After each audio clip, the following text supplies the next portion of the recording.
सरकारଙ୍କ दमनमूलक आभिमुख्यर दृढ़ निंदा कला डाक्तरी संघ। डाक्तर संघर आंदोलन को नहीं सरकार कठोर हेबा परे आहुरी कठोर हेला डाक्तरी संघ।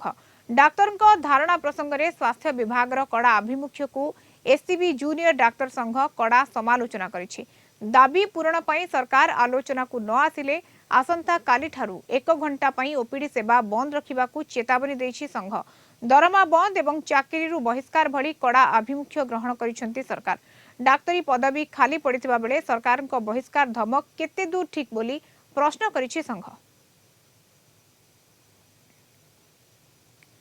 कटक रिपोर्टर जय महांती आम सहित जोड़ी होती। जय, वर्तमान समय सरकार दमनमूलक आभिमुख्यर निंदा करा जाउछि एवं डाक्तर संघकर ये जो खोलाखोली भाव में चैलेंज या केमती देखा जाई पारे?